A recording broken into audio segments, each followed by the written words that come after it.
Coming up, in the team's toughest case to date, Jane gets messages from beyond. Apocalypse follow 13. Are you serious? Barry faces his worst fears. Zepar is not an easy demon to work with. It's a demon from hell. And Chris discovers the investigation is in trouble. The cross is gone. The cross is gone. You serious? Yes. What? It's right here, the cross. All right, team, we're really close to the next location. We're heading to Nuneaton. I'm looking forward to this one. Nuneaton in the Midlands. Nuneaton's famous for its mining community, isn't it? Yeah, that's right. Back in the 18th and 17th The land century. here is coal. Yeah, it's all built on coal.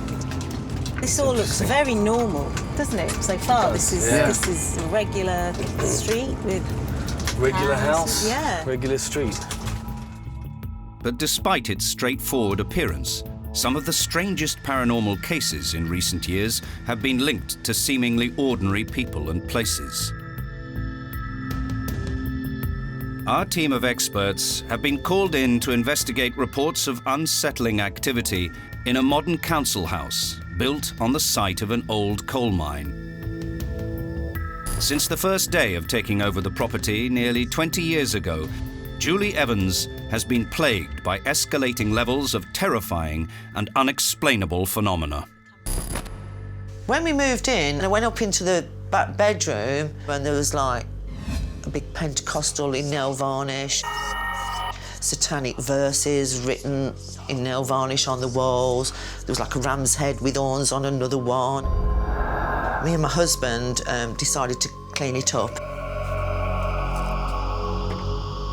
So the first day, we stayed overnight, and he was a postman at the time, and I heard him run up the stairs, come in, open up the door, and I turned over and I went, "What you forgot?"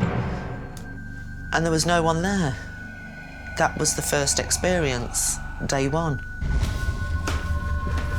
After identifying the spirit of a woman running up the stairs, sightings and sensations became frequent. We got quite used to living with her. And I just used to say, "Oh, morning, you know, I know you're here, don't scare me," and everything was okay.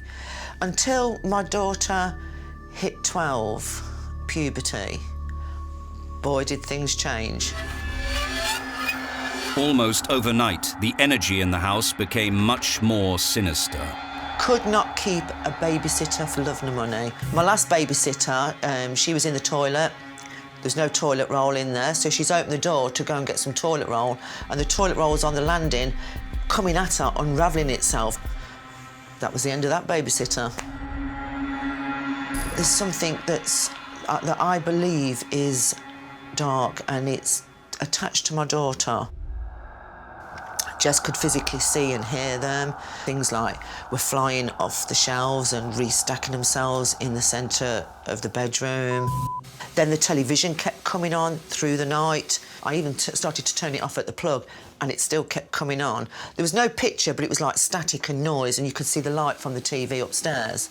And the more we were frightened, the stronger it got, and the more things happened. Your home is your sanctuary. You know, you come in, you shut the door, you put the chain on, you feel safe. Here's the opposite. You take the chain off and you unlock the door because, you know, you're frightened of being locked in here. If you're not safe in your own home, where do you go? Hoping to help Julie, the paranormal team are closing in on the location. It's interesting, there's a thing popping in my head right now saying it's personal. Something, a spirit's telling me it's personal. Medium Chris insists he be kept completely in the dark about all aspects of the investigation. I don't like to receive any information before I go to a location. The reason being is I don't want to be swayed. It's like this, it's like that. This is my opinion, this is what I saw, because it's all open to interpretation. I'm hoping that whatever is there is going to be open enough to communicate with us. Well, we're here. All right. This is interesting. Very normal house. The one thing I want to mention, too, is on the drive, I was getting a little girl in my head. Whether the little girl is someone that lives in a home or lived in one time, we'll have to figure out what that is, that connection. Interesting. Okay. All right, guys, you ready for this? Yes, let's do it.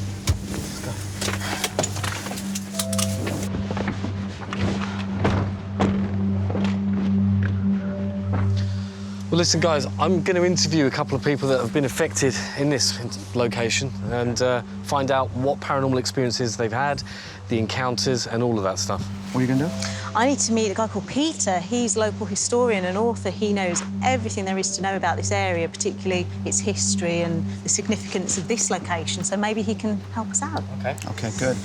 Guess we'll meet up in a little bit. Do you Yeah. walk around? Thank you. All right, mate. See you later. See ya. As Barry and Jane head off to discover more about what could link this seemingly unassuming house to the paranormal, I begin my investigation. Crossing the threshold, I immediately start sensing something dark.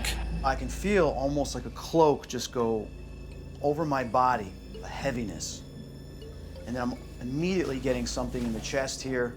So that pressure means there's something has occurred here, not of a good vibration.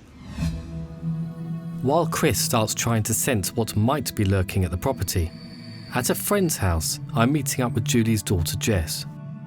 Jess, what experiences have you had in the house since the time that you've lived there? It's been from the beginning, since we first moved in. I think I was about 6 years old. So it's a bit of a latch door key kid, if you will. Yeah. And as soon as I'd get to the front door and open it, it was like it was excited. And my fear excited it, and it'd like run down the stairs at me, like almost like that, like waiting for me to get home. So I used to just lock myself in the kitchen, and I'd stay there till my mum got back. It's clear growing up in this property must have been terrifying. When I was in bed, it'd be like it was in my face. We'd hear it walking, it'd be moving things all the time. And it was just, you know, where else do you go but home? Back in the house, I'm still trying to pinpoint what I'm feeling. I'm looking at the backyard, getting something underground. So I'm getting this male presence once again, and he says, "You'll find me underneath, you'll find me underground." We need to find out the history of this place, like what was it built on? Because I'm getting there's another history under this ground, something from the past. While Chris and Barry investigate what might be going on inside the house, I want to learn more about what may have happened under it. This area has a long history of mining, and I've discovered Julie's property was built on the site of a former colliery. I'm hoping local historian Peter Lee can tell me more. So we're in the Miners' Welfare Park, so presumably mining played a very important role around here. Yes, absolutely. Bedworth's built on coal. Complete area is a slab of coal, so that in the 19th century, most of the men worked down the pit. They called it Black Bedworth. They've been mining coal here for nearly 400 years, but following the Industrial Revolution, production dramatically increased. And what were conditions like for the miners? Terrible. Shocking conditions. So were there any significant mining disasters in this area, Peter? Yes, there were lots of mining disasters. It is a virtual monthly affair. Wow. After listening to Jess's shocking account of this dark presence, I ask her to describe what she's seen. So it looks like quite a big man. So like broad shoulders, quite tall. One night I was in bed and my mum was in bed, and it was walking that heavy-footed up and down. And mum went, "Jess, get in bed." She thought it was me. Back in the house, as I go upstairs, I'm still trying to work out what's here. I do sense a male presence. I sense that outside. But I need to know if there's more than just one spirit here. Make your presence known. As I've gone to get out of my bed, I've seen it in front of my door. And I think it was just like a little rush of adrenaline. I ran through it, even though I was terrified. All I can say, it's like a black figure with long fingers.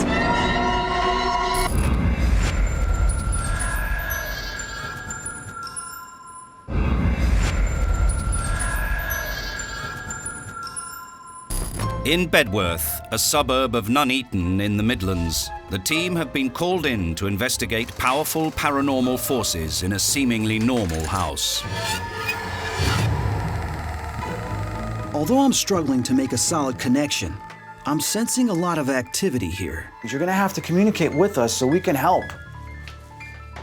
I'm sensing this frustration, this anger, this upset that something wasn't resolved for you.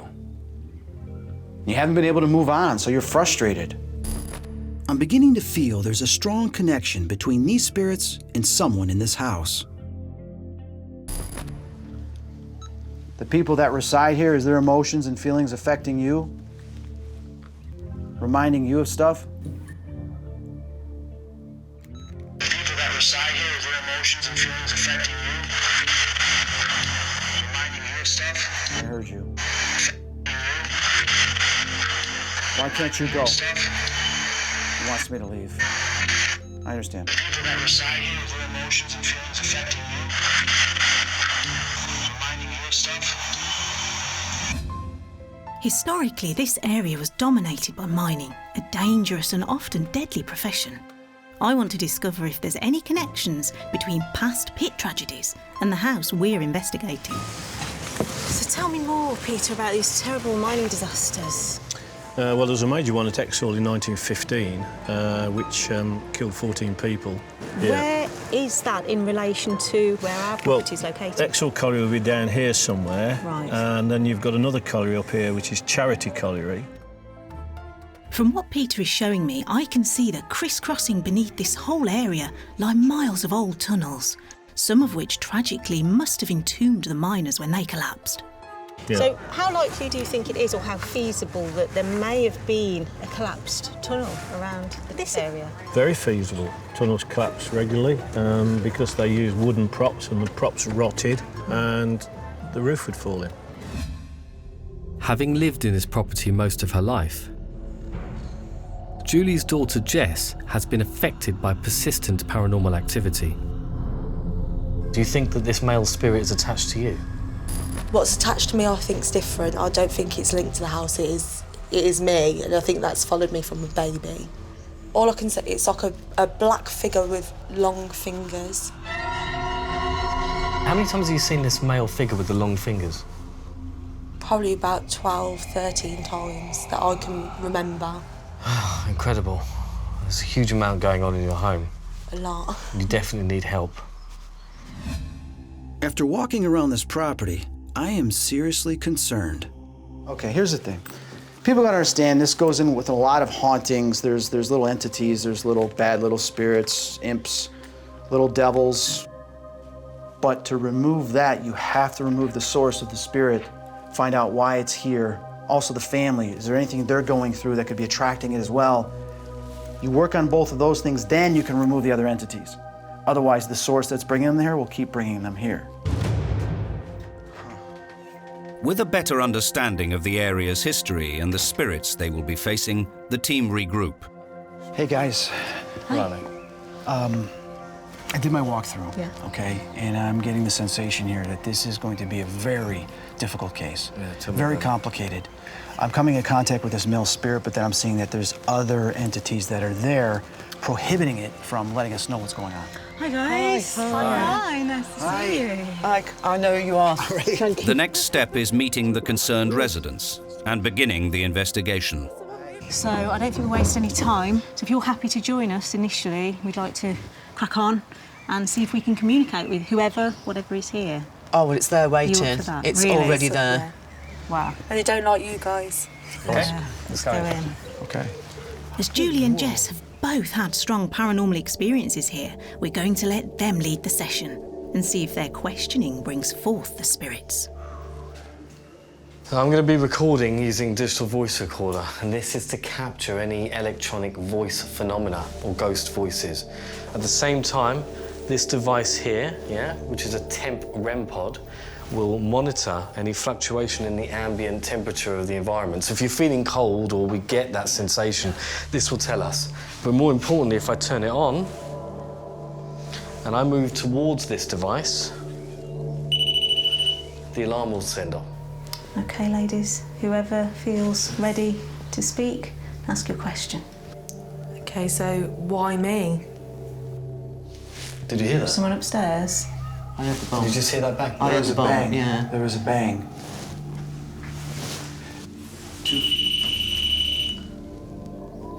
That's not me.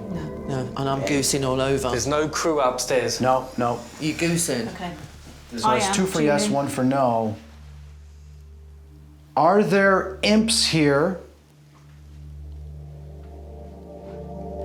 Is there a demonic entity that the imps serve that is coming and going from this house?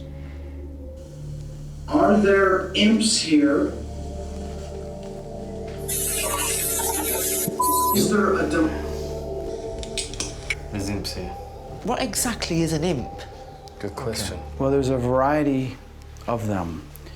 And what happens is if anybody does any conjuring, trying to communicate with things, they can sometimes come through, like a gateway. They'll start to affect people, objects will disappear, things might go flying across the room. You might have sudden bursts of anger or depression or being upset.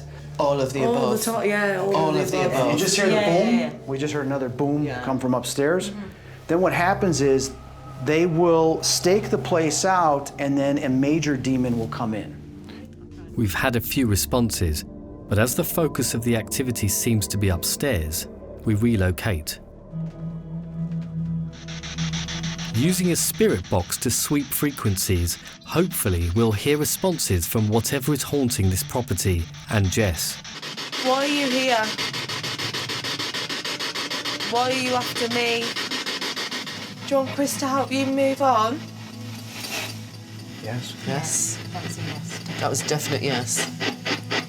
Why are you hiding from us? Do you feel that? Yes, yes, yes. Oh, The whole floor just went like this. Yeah. Like an earthquake. Let me ask you a question, you both of you. When you moved in, you mentioned that there were some markings. Where were they? There was something on every one of the walls. Where? Which room? This room. This room. This room? Yeah, there was like a big Pentecostal type thing on that one. Various like satanic slogans and drug-related slogans, all done in nail varnish. Did you get rid of them? I tried to get it off and I couldn't get it off, so I just painted over it. On these walls? All of these walls, I there's- just painted over it. So these drawings are all still here? Underneath, yeah. Any chance we can just wipe clean a section of this wall? If you must, yeah. Okay. I think careful. we've got a long night ahead of us. We've got a job to do. We've got some pointers, we've got some ideas. I think we need to be very careful. From what we've already learnt about the house, I've got a good idea where to set up the cameras. Now it's just a matter of getting everything in place before we begin our investigation. As Julie and Jess leave, the property is locked down. And the team gather in the nerve centre. Now, this is a typical two-bedroom semi-detached property, and we have 6 cameras located across the entire building. Starting on the ground floor, we have a camera in the kitchen, and this is where we carried out our trigger session with them both. Moving on into the living room, there's another fixed IR camera, and this is pointing directly at the TV screen, but you can also see the door and the entrance to the room. Moving up to the first floor, we have a camera located in the upstairs hallway. You can see the entire property from up there. The next camera is located in bedroom 1, and we also have a camera in bedroom 2. The final camera is located in the bathroom area looking down the hallway, so we'll be able to see if there are any shadows passing down the stairwell and also coming out of each and every bedroom. Okay. We've got a complex case ahead of us. Absolutely. Come on, guys, let's go. For the next 12 hours, it's just us and whatever dark entities haunt this house.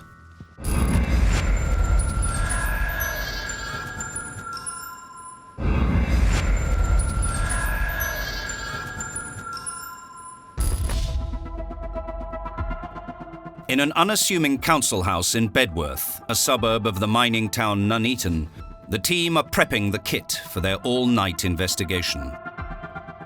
So I've placed the temp REM pod device on the table. If we hear this go off, it can only mean that something's interacting with it, something is drawn closer and trying to manipulate the electromagnetic field that it's already got created there. So the ambient temperature in the room is about 20.4 degrees. If I move towards the aerial of the device, the alarm sounds and the LED flashes. There we go. But appearances can be very deceiving. It might be small, but everything we've heard about this house points towards serious demonic activity. While Chris reviews the data from his initial walkthrough, Jane and I cautiously enter the property. If there are any spirits in this house, human spirits, please show yourself on this camera so we can see you. I know from Jess the stairs are a route commonly used by spirits, so I'm hoping the SLS camera will register some activity. If there are any spirits here, any ghosts, please come and stand in front of us. Let us see you. Minutes in, and we're already detecting a presence. Jane, I've got someone. And it keeps coming in and out. There you go. Can you see that? Yeah. Take a photograph. Can you walk towards us, please? It's actually raising its arm and pointing. Point to where you want us to go. Oh, I've lost it.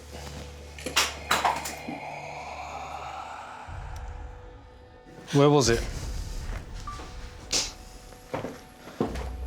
Who's downstairs? It's me.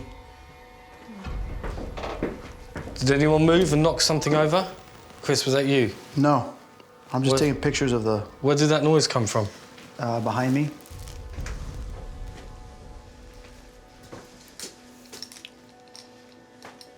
I do not like this house. Nothing in...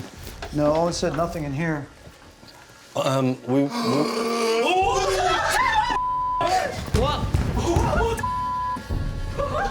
Cross is gone.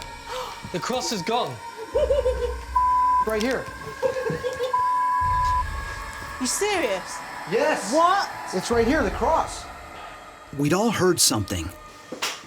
Was this the sound of the cross detaching itself from the wall and falling on the stairs? The cross is right here. I didn't even see it on the floor.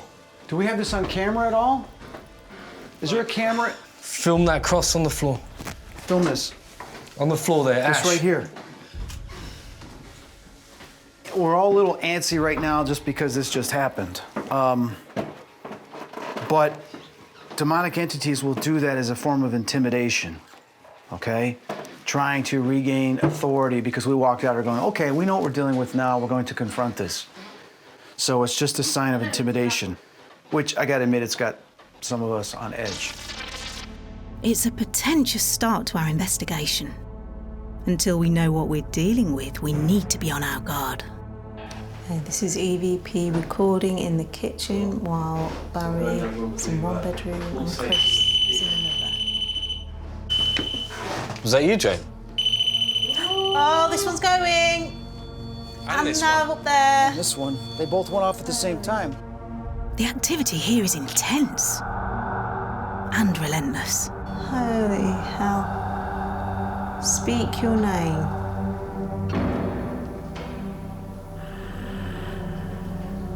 Tell me who you serve.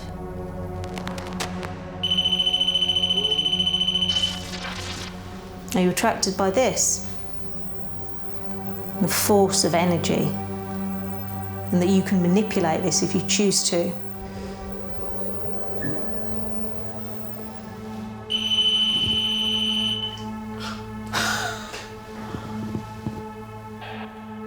Try to identify yourself. Are you a human spirit?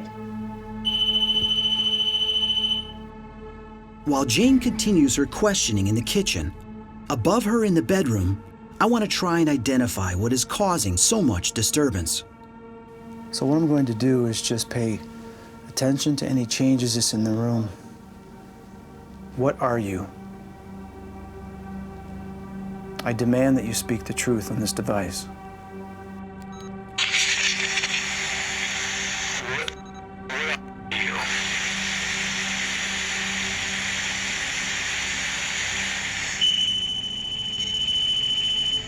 You hear that? Yeah. What was that? Right when the thing goes off, it says imp. Listen to this. Hear it? Imp? Right when it goes buzz. Imp! Oh my God! Yes! Clear as day!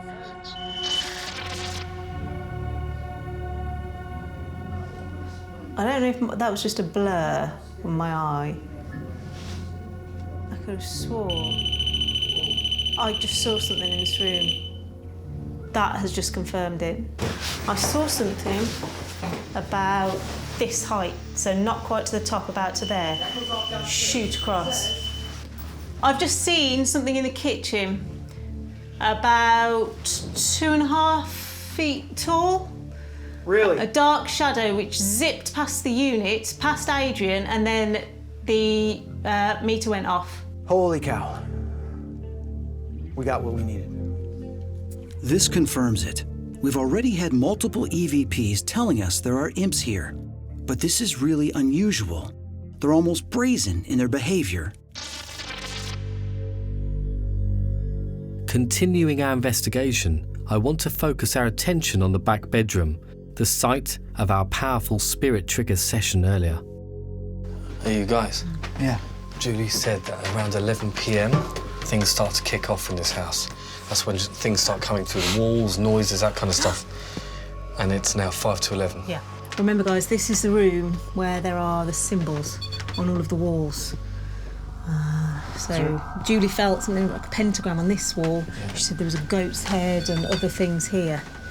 So if there is a symbol on this wall which is directly connected to you, the entity I'm speaking to directly now, can you make your presence known, please? Wow, we got collaborating evidence. It went to green as well. It went to green on here too, which is true, and it just did it again. Okay. You got this? It's going to true 3 times in a row on this. It seems something is demanding we recognize its presence. Are you a demon? 2 for yes. Ah, holy. Look at that. And it's gone to green. Went to green on here, and it went 2 for yes on there. Okay. So we know definitely what we're dealing with. I think we need more conclusive evidence, so I'm going to use the Ovilus 4. What it does is it detects any fluctuation electromagnetic field, and it's got a database of over 2,000, 3,000 words. So depending upon the fluctuation, it's going to select one of those words. The goal is to have an intelligence go through this and pick certain words to communicate. Chris, why don't you try placing that against the wall? You know where they had the markings? Yeah. Suit Apocalypse. Oh my God. What? What? Look at the REM pod.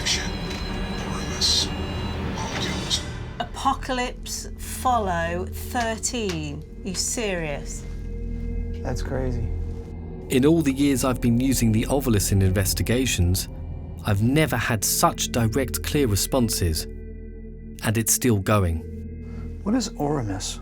O-R-E-M-U-S. Anybody know? Someone want to look that up on their phone? Would you like to know what Oremus is? Yeah. Yes, please.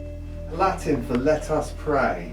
What? Oh, wow. Oh, I've gone cold. Wow. Armageddon, or was it? No, Apocalypse. 13. Follow. It's an invitation to pray. An invitation to pray? Said before short prayers in the Roman Catholic Mass. You are joking me. Who do you serve? Satan. Satan. Who was your master? Again. Did you hear that again? Twice, yeah.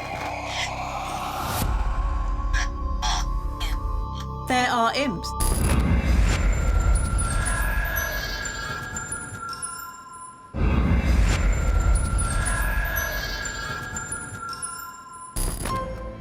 In a suburb of Nuneaton, Warwickshire, we're 8 hours into investigating the paranormal activity that's destroying the lives of the residents of this small property. And since we've been here, the spirits have been frenetic and relentless.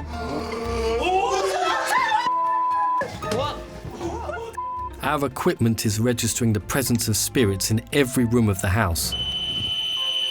Apocalypse. Oh my God. What? nuts. Now that I know what we're dealing with, back upstairs, I want to find out more. I want to make contact with this demonic entity. Don't channel it. No, it just understand. I've done this before with them. I want to understand its state of mind of why it's here and what its purpose is. Because if I can understand that a little more, then I may be able to release it, to remove it.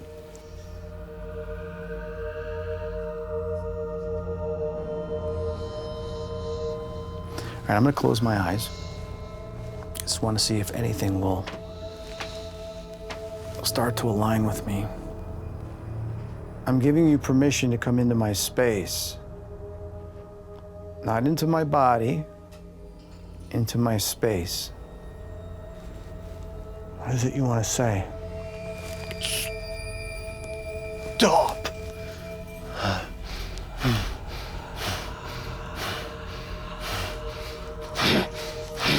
Fear me! I don't fear you.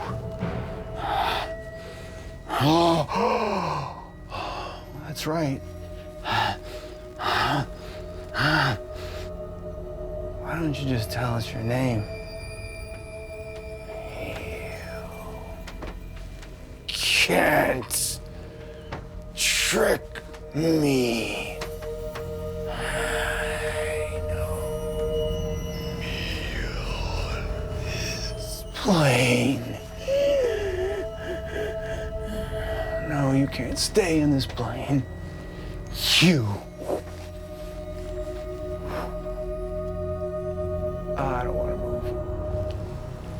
Oh, my neck. Oh, my neck. Well, that was different. That was interesting. Barry? Yeah. Oh, Jesus, you're in the room? I've got a lot to process, but it is becoming clear there are various entities, from the demon through to the imps to trapped human souls. I'm getting these souls below us. There's souls that are coming forward within one of the mine shafts, because I'm seeing this dark tunnel and I'm seeing these people lining up. Are there souls in the mine shaft that want us to pray for them so they can leave that place to find peace? Speak now.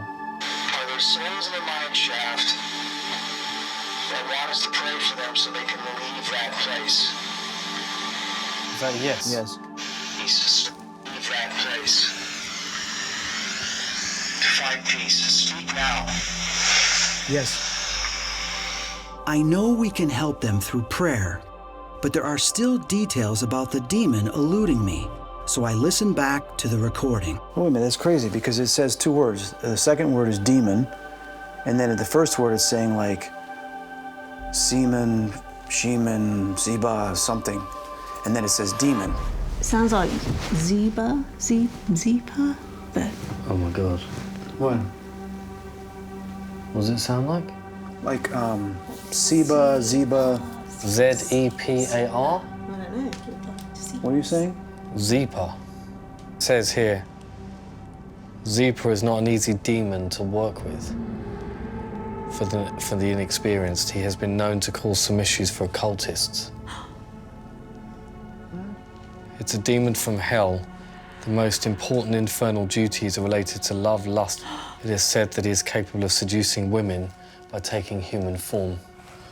Oh my God. We have to remove the demon first. Correct. And his legions. Correct. Of imps, before we can help the human souls that are trapped here. Correct. With a plan in place, Chris can begin his cleansing ritual. In the name of Jesus Christ, I forbid every spirit from any source from harming anyone in this home nor following them anywhere. Pray. This demon, if your name is Zepar, you must leave.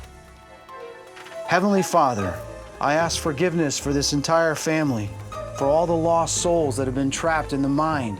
I ask that the angels, and with our own words, shut down any gateways, any portals that have been established here.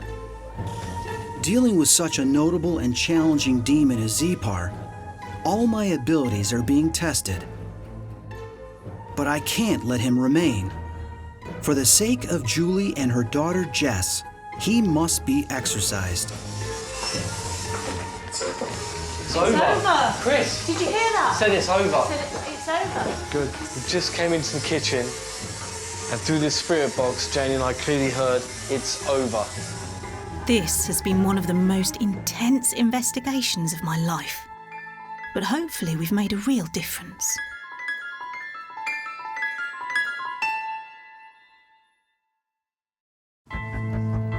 As dawn breaks, it's time to tell Julie and her daughter Jess what we've discovered. Hi. So how are you doing? How are you feeling after yesterday? Because of like what we experienced before we left, I'm a little bit apprehensive and a little bit scared as to just how bad things got, you know, and maybe I believe there's stuff here that even I don't know. Why won't you go? You're not wanted. There's nothing to be had here. We began our investigation upstairs. After you left us, we decided to concentrate on your room, Jess. And this is where it gets scary. For me, personally, it was one of the scariest experiences. So if you remember during the trigger session, I asked you if it'd be possible to wash part of the wall off so we could reveal these ritualistic markings you were telling us about. Well, we didn't have to do that. Take a look at this. Fluctuation. Suit. Apocalypse. Oh my God. What? 13. What? What? So the obelisk suddenly said apocalypse. It said follow. It said 13. Which, the number 13, there were 13 disciples at the Last Supper. Yeah. So often these small references are given. Yeah. So one of the words there was Oramus. Now, we'd never heard of that before. No. We quickly checked it, and it's Latin for let us pray. So again, it was interesting. We thought, OK, we've got these two elements at play That's here. a good thing, surely. Yes. Well, there was more.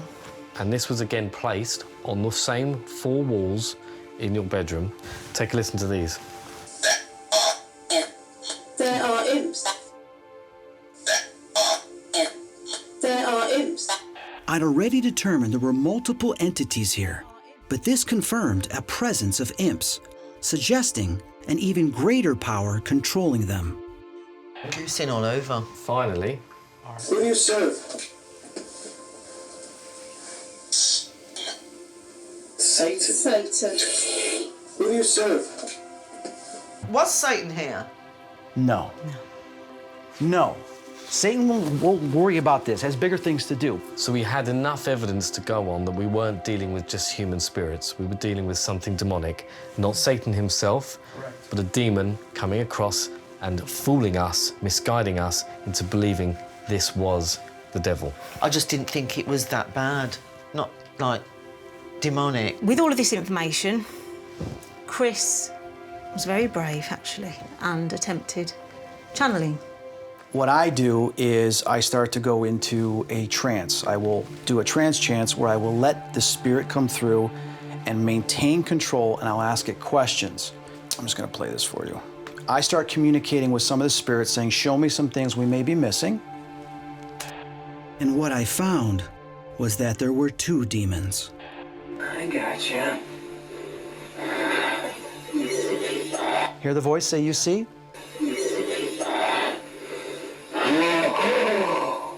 That's the demon going.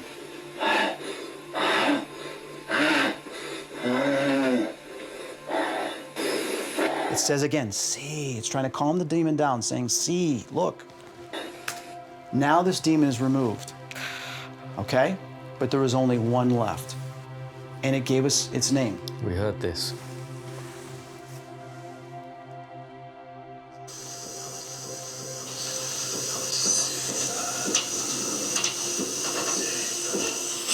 Zepar. Oh. Zepar. Demon. Now that is a demon's name. So, we looked it up. Zepar is the name of a High Duke demon, a demon that commands 26 legions of powerful imps. And he's powerful demon. It's a Duke demon. We're talking higher than the imps. Yeah, because I mean, we didn't think it would be, You know, we thought all this was low level, but it's not. This is now gone up, Absolutely. hasn't it? So, there's two things that needed to be done. The first thing was we needed to remove these demons. One of them was removed during the channeling session with the assistance of the angels that came through. The second one was removed along with the imps doing the blessings. This is done to basically tell it that this now becomes blessed land, a blessed home. The walls are no longer evil or gateways. They're being closed by the holy water. How do you feel out of interest at the moment now, having heard all of that? It was a lot of information, wasn't it, to take in? Halfway through, terrified. And then when I heard that say Satan, terrified. Bit easier now.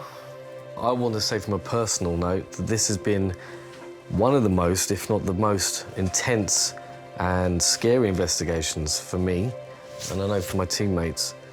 Dealing with the demonic entity isn't easy, but we did our job and we are happy with the results. Just from the bottom of my heart, thank you. Thank you so much. You're welcome. This has been one of the toughest and most terrifying investigations. Good job, guys. That was brilliant. The most intense case ever. I've never experienced anything like that, ever. Well, I'm glad they called us, though. We did it. Infested with dark and demonic entities, no wonder this property was a living hell for Julie and Jess. But after battling these demons and blessing the property, hopefully a new era of peace and tranquility will transform this household. But who knows what our next case will bring?